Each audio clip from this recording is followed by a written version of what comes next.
Voilà, ça doit être bon. Mon ami, reste avec nous. Voilà.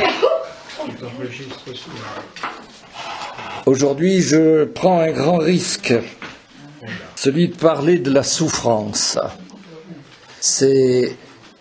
D'abord, la souffrance est un mystère. Donc, ça ne veut pas dire que c'est une énigme. On peut comprendre, mais on ne peut pas tout comprendre. Deuxièmement, la souffrance est un sujet douloureux. Donc, j'ai beaucoup hésité avant de parler de la souffrance. Et je demande pardon à ceux et celles d'entre vous que je pourrais blesser à travers ce que je vais dire tout à l'heure. Je ne sais pas, mais ça peut réveiller des choses douloureuses. Et je vous en demande pardon. Vous savez bien que ce n'est pas pour ça que j'ai choisi ce sujet aujourd'hui. Il y a un cardinal, on ne sait plus très bien lequel, si c'est le cardinal de Courtrai à Lyon ou si c'est le cardinal Veuillot à Paris. Veuillot. C'est confirmé. Qui est mort en souffrant beaucoup et qui disait à ses prêtres, arrêtez de parler de la souffrance, vous ne savez pas de quoi vous parlez. Alors Jacques, pourquoi tu parles de la souffrance aujourd'hui? Ben voilà, parce que pour nous chrétiens, c'est toujours ce qu'on nous envoie dans les dents. Comment veux-tu que je croie en un Dieu qui permet qu'il y ait tant de malheur sur la terre? Vous l'avez entendu 100 fois, vous l'entendrez encore, et en règle générale, on dit rien, parce qu'on est à court d'arguments. Alors, on reste comme des bêtas, et on laisse dire une énormité. Alors, je voudrais que, après qu'on ait réfléchi un petit peu ensemble, vous ayez les réponses à cette énormité et que ça ne vous gêne pas de rendre compte de votre foi malgré la souffrance, le malheur et la mort. C'est une énormité, j'ai dit pourquoi. Enfin, écoutez, on va reprocher à Dieu, notre Dieu c'est Jésus, Jésus sur la croix, qui a souffert plus qu'aucun homme jamais ne souffrira. C'est l'innocent martyrisé, c'est le supplicié du calvaire. Alors on va dire, c'est sa faute s'il y a la souffrance.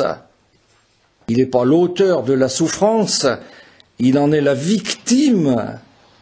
C'est nous qui l'avons mis à mort, c'est nous qui l'avons martyrisé, c'est nous qui l'avons supplicié. C'est lui qui devrait nous demander des comptes sur la souffrance. Il aurait le droit de le faire.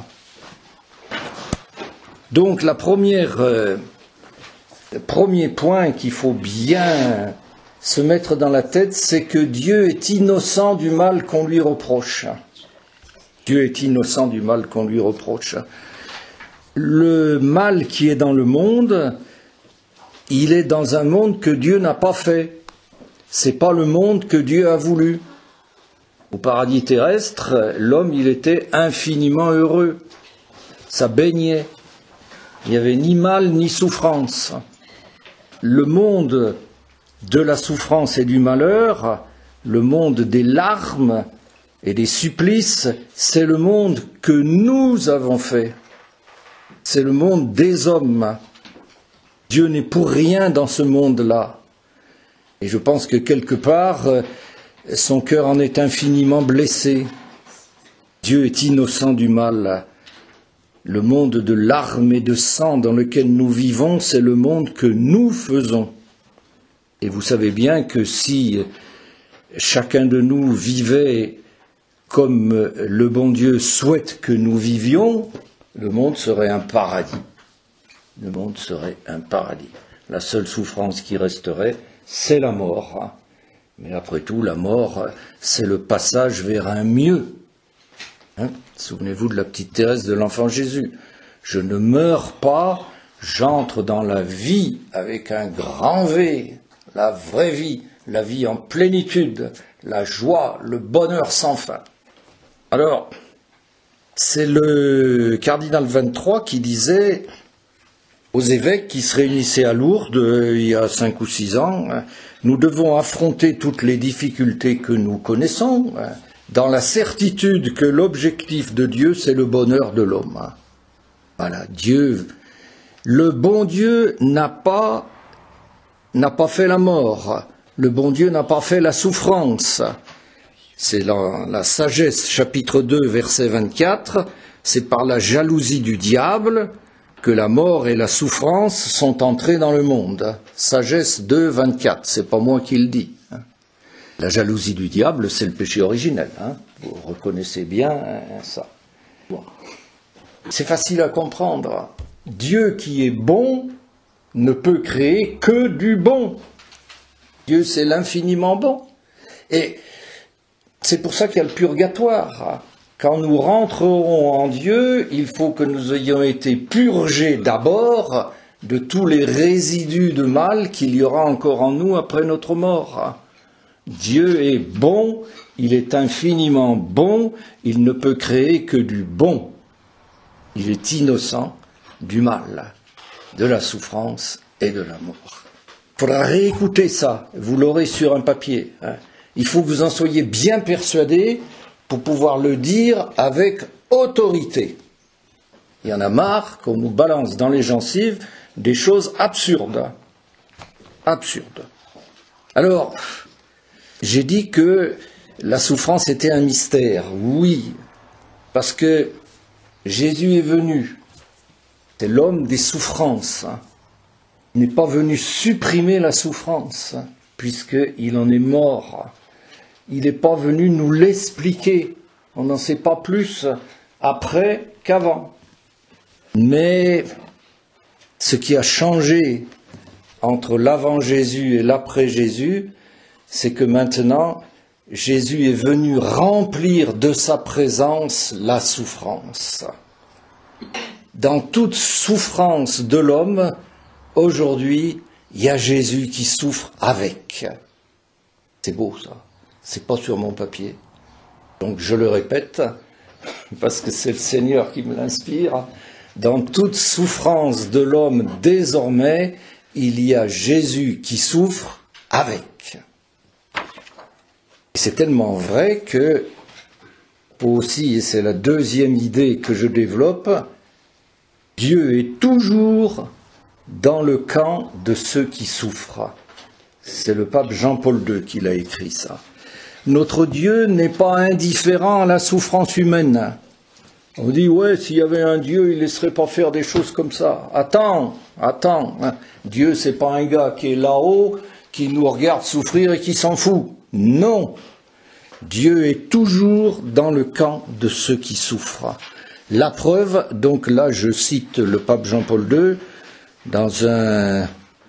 c'était un livre, je crois qu'il a fait, Entrer dans l'espérance. Il dit, pourquoi je me permets de dire ça, dit le pape Jean-Paul II, parce que la preuve, c'est que Jésus est resté jusqu'au bout sur la croix. On lui disait, descends, si tu descends, alors on croira en toi. Il était venu pourquoi? Pour qu'on croie en lui. On lui donnait une occasion de remplir sa mission. Il est resté jusqu'au bout de la souffrance. Donc il est désormais solidaire de tous ceux qui souffrent. Solidaire de tous ceux qui souffrent. C'est tellement vrai que il nous l'a dit, Jésus. C'est dans l'évangile de Matthieu au chapitre 25. Chaque fois que vous l'avez fait, un de ceux qui avaient faim, qui avaient froid, qui étaient nus, qui étaient en prison, bref, chaque fois que vous l'avez fait à quelqu'un de ces petits qui souffraient, c'est à moi que vous l'avez fait. C'est à moi que vous l'avez fait. Ça, c'est fabuleux. Alors, quand tu vas voir un prisonnier, c'est Jésus que tu visites. Mère Teresa disait bien ça à ses missionnaires de la charité. C'est Jésus que vous soignez. C'est Jésus que vous soignez dans ses souffrances. Saint Vincent de Paul à ces bonnes sœurs qui disaient mais quand même c'est embêtant, on est en train de faire notre prière et voilà qu'il faut qu'on arrête parce qu'il faut aller porter un remède à un malade. Ils leur disaient mais non mes sœurs, mais non. Vous ne quittez pas Dieu quand vous allez visiter un malade. Aller visiter un malade, c'est quitter Dieu pour Dieu. Que c'est beau, c'est quitter Dieu pour Dieu. Vous n'avez pas le temps de faire votre prière, Monique, parce que vous êtes c'est à votre tour d'être à la prison. Vous n'avez pas quitté Dieu, vous avez quitté Dieu pour Dieu. C'est prodigieux, c'est prodigieux. Il faut prendre ça au sérieux. Il faut prendre ça au sérieux. Quand on est près de quelqu'un qui souffre, ça nous arrive toujours, tout le temps. Si on a dans cette idée que c'est Jésus qui souffre en lui, on va le regarder d'une autre façon, on va lui sourire d'une autre façon, on va lui parler d'une autre façon, et il va en être consolé. C'est pas nous qui le ferons. C'est Jésus à travers nous. C'est à moi que vous l'avez fait. Alors, les chrétiens ont toujours, depuis l'origine, ils ont pris cette parole de Jésus au sérieux. Il faut que vous sachiez bien que depuis toujours, l'Église est aux avant-postes de la charité. L'Église est aux avant-postes du soulagement de la souffrance. Quand on nous reproche la souffrance, c'est quand même un peu fort. Un moment où on reprochait à Jean-Paul II, c'était sa faute s'il y avait le sida parce qu'il n'avait pas accepté le préservatif. Il a dit oui, mais je vous demande de regarder qui s'occupe des sidéens. C'est l'Église, toujours, partout.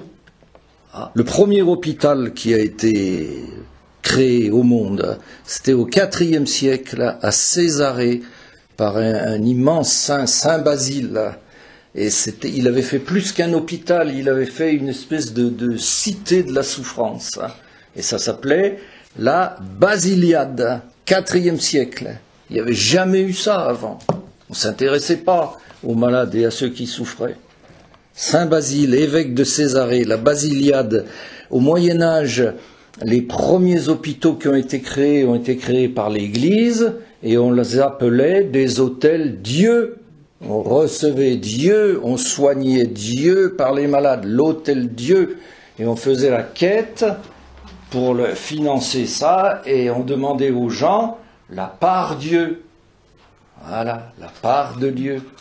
La Grande Gare à Lyon, c'est la part Dieu, parce que là-bas, il y avait un hôpital autrefois. La part Dieu, c'est magnifique, magnifique. L'Église, toujours l'Église aujourd'hui. Quand on pense aux saints, les géants de la charité, on n'a que l'embarras du choix. Je donne Saint Vincent de Paul, dont j'ai parlé, et puis près de nous, Mère Teresa, et puis tout près de nous, le Padre Pio. Quand même, le Padre Pio, il a fabriqué la maison de la souffrance. Il a fait la même chose que Saint Basile. Et puis Saint Camille de Lélis, il a fait la même chose à Rome, il a fait un hôpital, il a fondé un ordre, les Camilliens, qui sont des infirmiers qui existent toujours. Et puis Saint Cotolingo à Turin, il a fait un hôpital qui s'appelle la Petite Maison. C'est pas vrai, c'est pas une petite maison, c'est une grande maison de la Divine Providence. Alors le Saint Cotolingo, il ramassait ceux dont personne ne voulait ailleurs, les déchets. On n'en veut plus de celui-là, il est trop sale, on ne peut plus le soigner dehors. Viens chez moi, Cotolingo. Ça existe toujours à Turin. Bref, c'est magnifique, quoi. Vous voyez, les chrétiens, faut pas qu'on nous dise que la souffrance, on ne connaît pas. La souffrance, c'est nous qui la soulageons par priorité et de toutes les façons et depuis toujours. Et depuis toujours. Voilà. Alors le concile, il n'a pas oublié ça. Quand le concile s'est terminé, c'était en 1965, ils ont rédigé un certain nombre de messages à des gens particuliers, messages aux intellectuels, messages. Et il y a eu un message spécial pour tous ceux qui souffrent, message aux pauvres, aux malades et à tous ceux qui souffrent. Je vous en ai mis un extrait et c'est magnifique. Donc c'est le concile qui parle, c'est l'Église. Vous tous, éprouvés par la souffrance, vous tous qui souffrez, vous êtes les préférés du royaume de Dieu. J'ai dit tout à l'heure, Dieu est toujours dans le camp de ceux qui souffrent. Vous êtes les préférés du royaume de Dieu. Tu deviens malade, tu es accablé par une épreuve, tu es le bien-aimé de Dieu, il va s'occuper de toi plus qu'il s'occupait de toi avant. C'est ce qu'on fait dans nos familles. Hein. Quand un enfant a un accident, eh ben, il est privilégié par rapport aux autres le temps de le remettre debout. Vous êtes les préférés du royaume de Dieu. Vous êtes les frères du Christ souffrant. Vous êtes les frères du Christ en croix. Et avec lui, si vous le voulez, vous sauvez le monde. Non mais vous vous imaginez, aux malades, aux souffrants, vous êtes les frères du Christ en croix, ça on comprend bien. Et quand on est sur la croix, qu'on on est près de Jésus, ça c'est sûr. Hein. Mais avec lui, si vous le voulez, vous sauvez le monde. Prodigieux. Alors ça c'est tout l'admirable mystère de la souffrance offerte. Si tu offres ta souffrance à Jésus, tu lui donnes une matière première pour la grâce. Je reviens de Paray, là où il y a un chapelain, Père Bergeret, qui nous a expliqué ça d'une façon admirable. Admirable. Il dit voilà, de toute situation, Dieu peut tirer un bien, mais nous ne le laissons pas faire. C'est-à-dire, si je garde pour moi ma souffrance, si je me noue sur mon nombril, le bon Dieu ne peut rien faire, ma souffrance, elle est à moi, d'accord? Si je lui dis, tiens, allez Jésus, c'est ma croix, mais que ce soit la tienne aussi et qu'elle porte le même fruit, alors il peut agir. Je lui permets d'agir en lui disant, je t'offre la difficulté que je vis. Et on est sûr que ça va porter du fruit. On ne sait pas quel fruit. Hein. C'est pas à moi que ça va profiter nécessairement. Peut-être que y a un gars à l'autre bout du Zambèze qui a une grosse difficulté, qu'on est en train de lui tirer dessus pour le déquiller et que ça va pas marcher parce que voilà. Et ça, on verra tout ça au ciel. Là. On verra tout ça au ciel. Hein. Ceux qui viendront nous sauter au cou en disant tu m'as sauvé la vie, spirituellement, moralement ou physiquement. Voilà, autrement dit, si je reste centré sur mon nombril, si je dis oui aïe aïe que c'est difficile, oui aïe aïe que c'est douloureux, et c'est vrai, hein, ben c'est stérile. Et si j'offre à Dieu ce que je vis de douloureux, c'est-à-dire si je lève les yeux un peu plus haut, alors c'est fécond. C'est une espérance extraordinaire. Alors pour nous, gens âgés, c'est ça qui nous tient. C'est ça qui nous tient. Quand on a compris ça, et ben voilà quoi. On peut, jusqu'au dernier moment, bien jusqu'au dernier moment. Je vais vous raconter une histoire. C'est un prêtre de la communauté qui nous l'a raconté. Un jour, il était prêtre à Paris, Notre-Dame de Bercy. On sonne au presbytère. Bonjour, vous êtes le curé? Oui. Ben voilà, moi je veux être instruit dans la foi catholique. Ah bon? Qu'est-ce qui vous arrive? Un gars bien mis, complet, cravate, tout. Qu'est-ce que vous faites dans la vie? Je suis ingénieur. Entrez, expliquez-moi un peu. C'est un peu étonnant, hein, comme ça. Et le gars dit, voilà, ma grand-mère vient de mourir. Je l'ai vue mourir. Et je veux vivre la foi qui était la sienne, parce que je l'ai vue mourir dans la paix, dans la sérénité, donc il y a quelque chose derrière. Cette grand-mère avait converti son petit-fils en rendant son dernier soupir. Jusqu'au bout, on peut être utile. Quelle espérance, quelle espérance. Ça va? Oui. Non, c'est un peu dense, hein, mais... Il faut bien qu'on comprenne aussi que, j'ai dit tout à l'heure, Dieu n'est pas indifférent à la souffrance humaine. Hein, quand on nous balance, oui, ton Dieu, etc. Attends. Quand nous sommes malheureux, ça c'est beau, Dieu est bouleversé. Oui. Vous aurez sur le papier que je vous ai laissé une citation de la Bible. C'est dans l'Ecclésiastique au chapitre 35. C'est une splendeur. Je vous fais un cadeau là, pas possible. Hein. Les larmes de la veuve, ou du veuf, c'est la même chose, coulent sur les joues de Dieu. Quand je pleure, mes larmes roulent sous les joues du bon Dieu. C'est tellement vrai, ça a été écrit 200 ans avant Jésus-Christ. Hein, les larmes de la veuve coulent sur les joues de Dieu. 200 ans après, on a la confirmation. Jésus voit pleurer une veuve, et c'est à Naïm. Elle mène en terre son fils unique. Elle lui demande rien. Mais Jésus supporte pas de la voir pleurer. Les larmes de cette femme coulent sur les joues de Jésus. Il dit, arrêtez! Qu'est-ce qu'il dit? Ne pleure plus. Il dit à cette veuve, à cette maman, ne pleure plus. Et il lui rend son fils. Vous vous rendez compte? Vous vous rendez compte? Vous avez aussi, ça c'est une splendeur, redites-vous ça quand ça va pas. Redites-vous ça, Jésus, je pleure, j'en peux plus. Hein. Ça coule sur les joues de Jésus et il va faire quelque chose pour que tu pleures plus. Hein. Il faut l'appeler. Jésus, Jésus, Jésus. C'est le seul miracle de résurrection qui n'est pas demandé.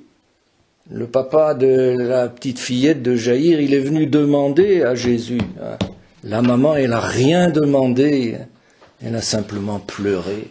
Et Jésus n'a pas supporté de voir pleurer cette maman. Quand nous sommes malheureux, Dieu est bouleversé. Hein. À la résurrection de Lazare, je cite l'Évangile, c'est dans Saint Jean chapitre 11, « Voyant Marie pleurer, et pleurer aussi les Juifs qui étaient autour d'elle, il frémit dans son esprit, et devant le sépulcre, Jésus fondit en larmes. » Et non pas Jésus pleura, tout le monde pleura dans le monde sémitique. On paye des gens pour pleurer au moment des deuils. Hein. Donc tout le monde pleure autour du sépulcre. Mais dans ceux qui pleurent, il y en a une série qui sont payés pour ça. Donc c'est zéro. Hein. Jésus ne pleure pas. Hein. Jésus fondit en larmes. Ça vient de là. Il fond en larmes. Lui, il pleure pas comme les autres. Hein. Parce qu'il aimait Lazare, et qu'il voit la douleur de ses sœurs, et ça le bouleverse. Quand nous sommes malheureux, Dieu est bouleversé. Quand nous sommes malheureux, Dieu est bouleversé. Quand vous lisez la parabole de l'enfant prodigue, quand le père voit son enfant au loin, son enfant qui guette, dont il espère le retour, qu'est-ce qu'il fait? Il fut remué jusqu'aux entrailles. Il fut pris de pitié. On trouve souvent dans nos Bibles, non, pas du tout. Pour les Hébreux, tout est concret. Et donc, en hébreu, il fut bouleversé dans ses entrailles, et comme une maman qui voit un de ses enfants qui va, attention, il va passer sous la bagnole. Voilà, c'est là, ça se passe là, vous voyez. Ben c'est ça Dieu, quand nous sommes malheureux, c'est prodigieux, mais c'est prodigieux, vous vous rendez compte? J'invente rien, je lis. J'avais lu dans Famille chrétienne une interview d'une dame qui avait perdu tous ses enfants, non 3 de ses 4 enfants dans un tsunami qu'il y avait eu en Asie du Sud-Est. Maintenant on est un peu habitué parce qu'il y en a tout le temps. Il y en a souvent, mais à l'époque, ça avait fait un grand bruit, quoi. Ils étaient en voyage, et puis ils étaient partis avec 4 enfants, et ils sont revenus, il y en avait 3 qui étaient morts, donc c'était absolument affreux. Hein. Et elle explique que dans les mois qui viennent, alors écoutez bien, hein, elle a eu la perception je cite, d'un Dieu qui s'agenouille parmi les hommes pour pleurer avec ceux qui pleurent. Elle a senti qu'elle n'était pas seule à pleurer ses enfants. Elle a senti la présence de Jésus toujours dans le camp de ceux qui souffrent, toujours malheureux quand nous sommes bouleversés. d'un Dieu qui s'agenouille, vous voyez, Dieu qui descend près de celui dont le cœur est brisé. Il faut réfléchir à tout ça. Quand tu souffres, quand tu pleures, Dieu est là. Dieu est là. C'est sûr. C'est sûr. Alors, des fois tu souffres tellement, tu pleures tellement que tu n'as pas le temps de penser au bon Dieu ou que tu sais pas quoi dire. Alors il suffit de dire, c'est pas bien difficile. Jésus, Jésus. C'est tout. On peut toujours le dire, ça. Et ça suffit.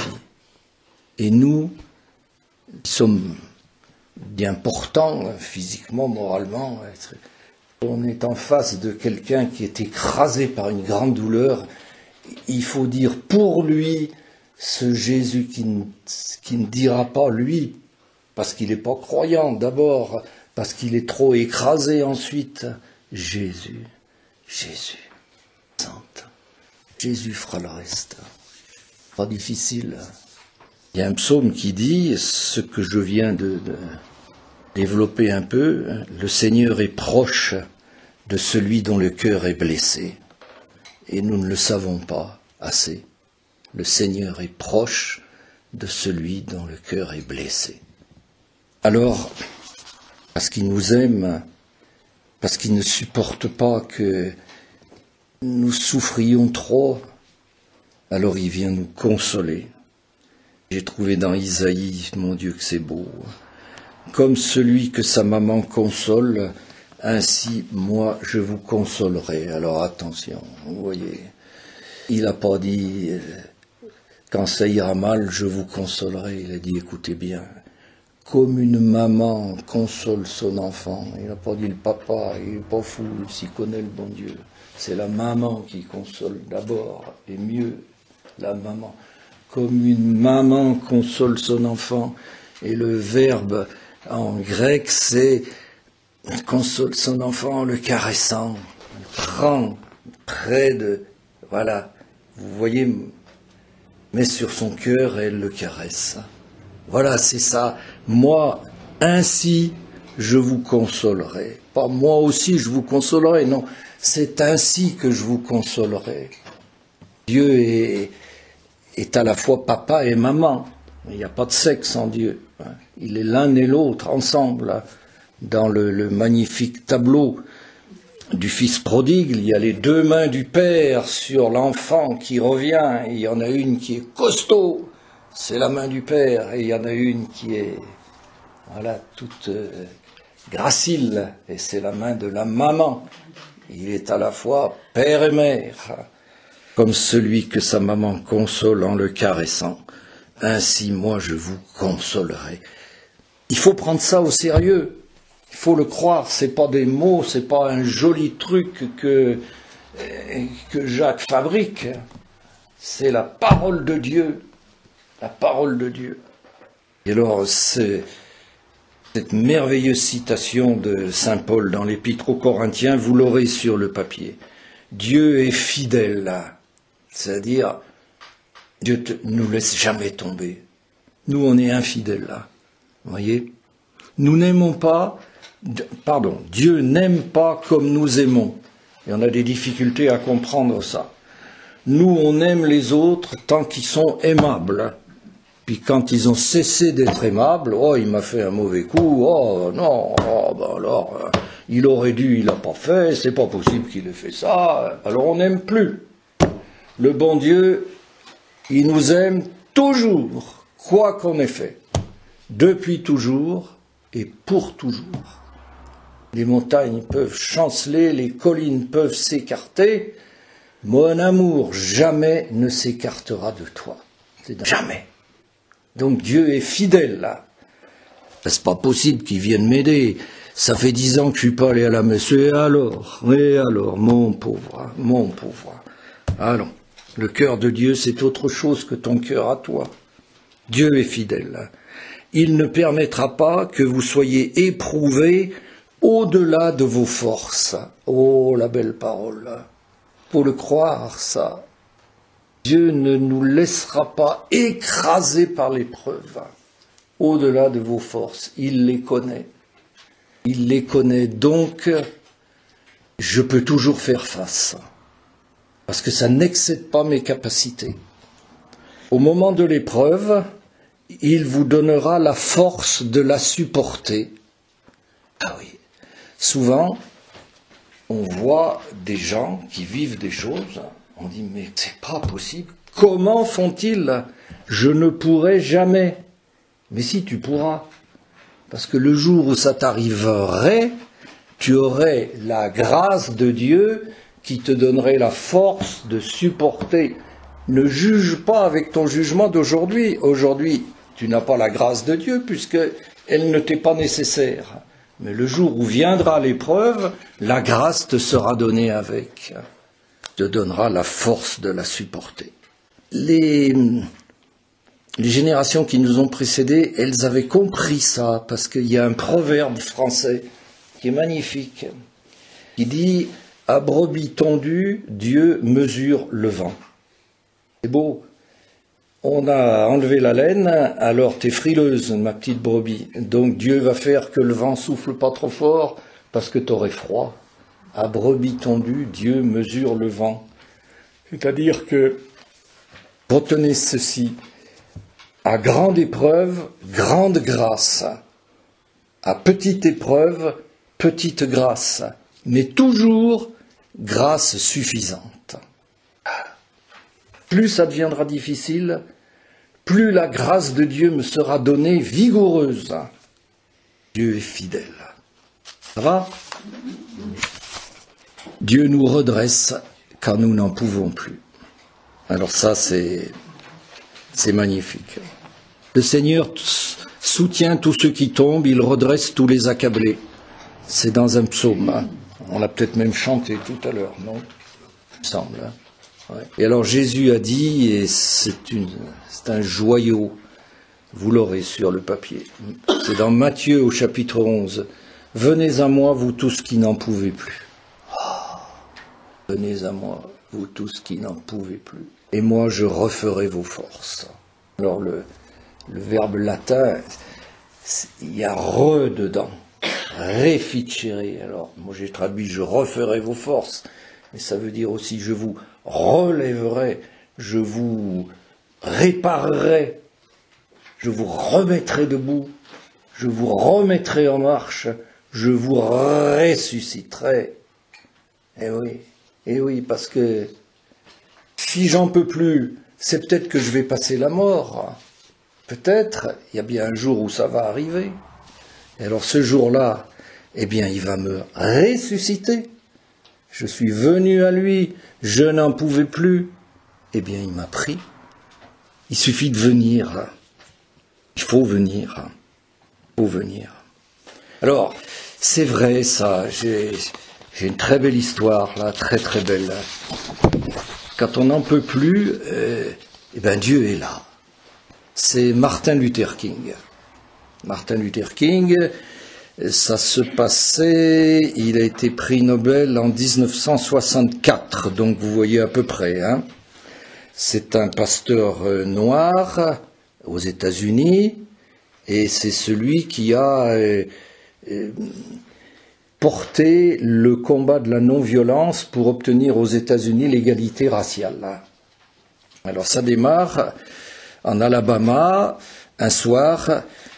Une femme noire rentre chez elle, fatiguée par sa journée de travail. Elle va sur l'arrière du bus, qui seul est ouvert aux noirs. L'avant du bus est réservé aux blancs. Il y a une frontière dans le bus. Mais les blancs, quand ils n'ont plus de place, il est prévu qu'ils vont à l'arrière et que les noirs doivent céder la place. D'accord? Donc voilà un blanc qui arrive et qui dit à la dame, lève-toi. Elle dit non, je me lève pas. Moi je suis fatigué, j'en ai marre. Hein. Alors, c'est une affaire incroyable. La dame est arrêtée par la police, bien sûr, c'est un délit. Elle est mise en et les Noirs se révoltent. Ils se révoltent sous l'impulsion du pasteur Luther King.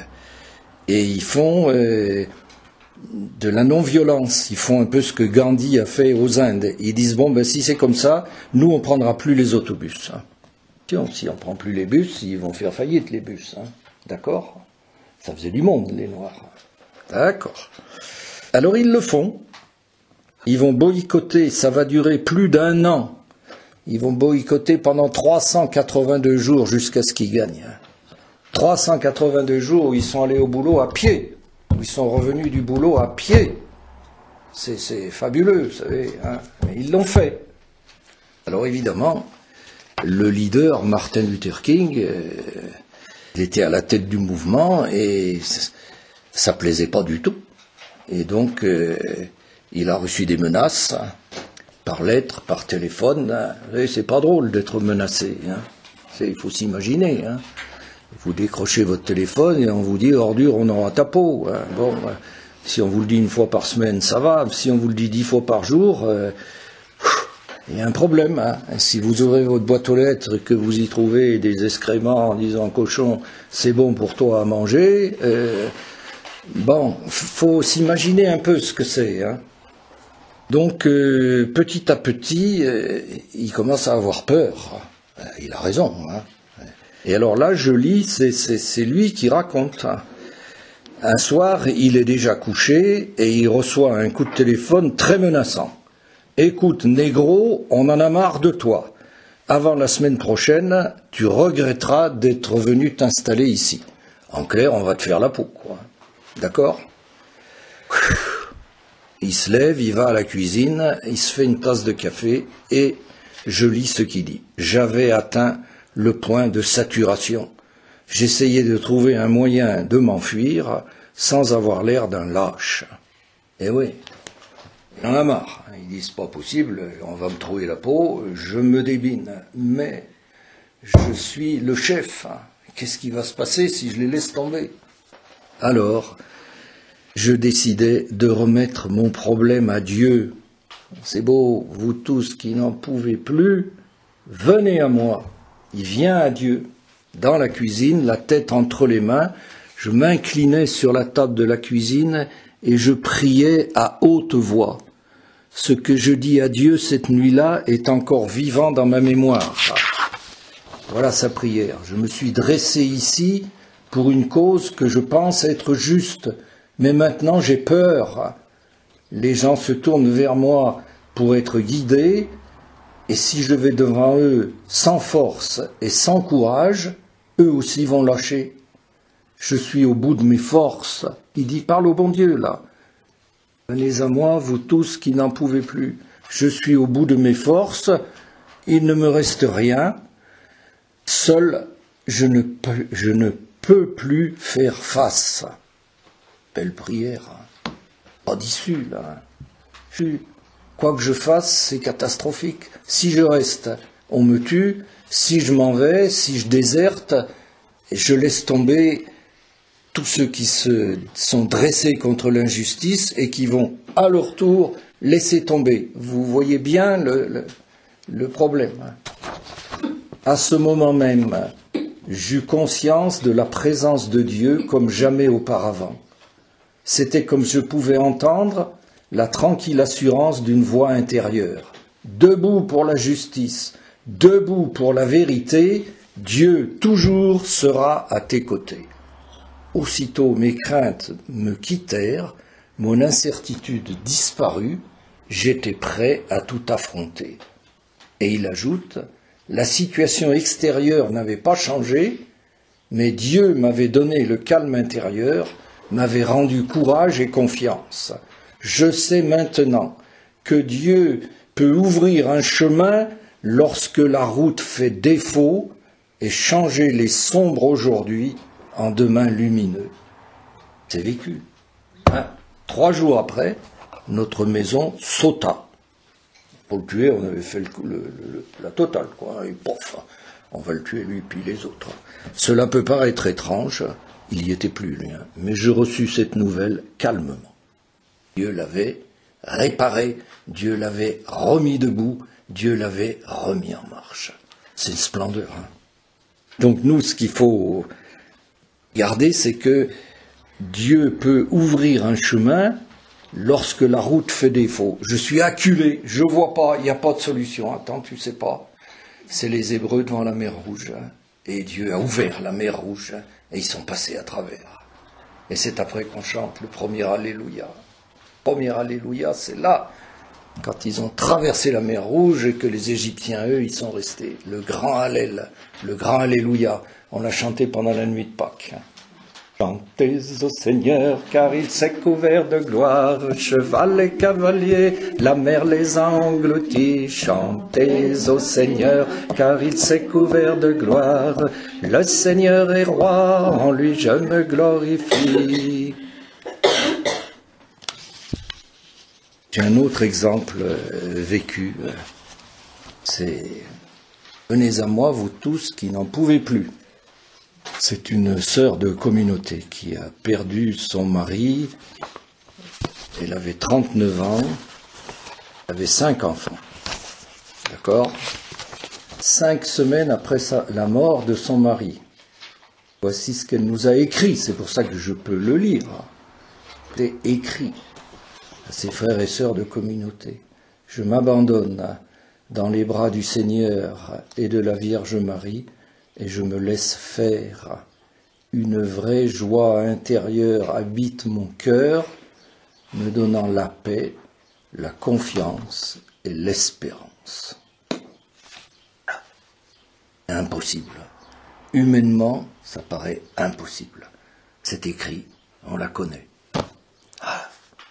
Venez à moi, vous tous qui n'en... En souvenir, il y a un moment où on aura besoin de ça, c'est sûr. Allez. Et moi, c'est beau. C'est beau. Quelle espérance quand même. Hein.